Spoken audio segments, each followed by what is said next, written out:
Welcome to Illegal Dog Fights. My two vicious beasts. They're taking a pee next to the towing sign.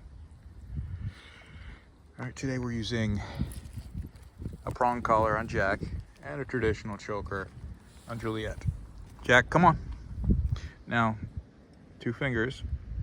Alright, just gently step back. I'm not gonna yank on it because it's just to kind of guide him. Now I'm tied up. Oh, sorry. These two are on the release command, so they're not doing loose leash walking right now. And part of that's because I don't want Jack peeing on people's property. Anyway, story time. Earlier today on our walks, not once, but twice, we had 2 small dogs be picked up by their owners as though my dogs were the problem. Now, I did some critical thinking on this one. All right, the first one was a Jack Russell Terrier in a vest, of all things, or a harness. And you know my thoughts on harnesses. Hey, stay near. So anyway, dog was barking, didn't seem like it would be aggressive. And the owner, she didn't know what to do, so she picked up the Jack Russell Terrier, and you know, I'm not offended by that because she just doesn't know what she's doing. Pretty much everything she was doing with that dog was wrong, but I'm not gonna fix her because people like that tend to just not want advice. The next one was a Bichon.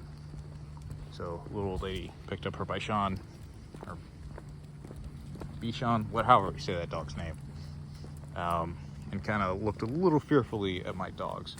And you know what? I'm not offended in either of these cases.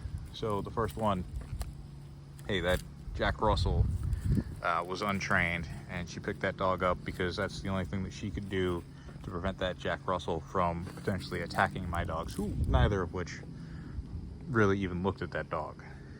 And on that same note, with a Bichon,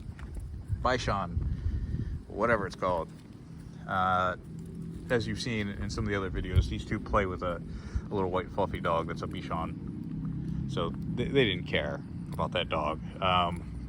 But on that same note, that lady doesn't know anything about these 2 dogs. We've never seen her before.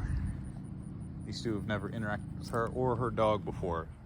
So there's plenty of owners out there, like in that previous story about my friend who discharged his firearm to prevent a dog from attacking him and his cats, and that lady that, you know, picked up her Jack Russell that was completely untrained and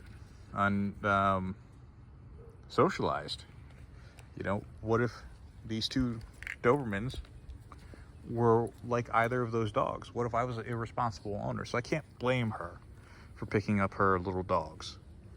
Either of them, I can't blame for picking up their dogs, because you don't know what the other person's dog is going to do. So I'm not offended by this. And if you have a Doberman or larger sized dog, don't be offended either, because there's plenty of bad owners out there. And if you have a little dog, everything that I talk about with training these 2, from prong collars to chokers to the e-collars to just socializing them and training them and working on the recall and putting time and effort to train them, all of that translates to the little dogs as well. They're dogs. They're all gonna learn relatively the same way. You just have to go figure out how their instincts are going to play a part. Like these 2, really easy to teach them off leash because they want to stay near me. With you know, like a Jack Russell, for example, I don't know the instincts of that dog, so that might be difficult, or more difficult. So like, subscribe, and share for more ranting and raving from Illegal Dog Fights and occasional good advice.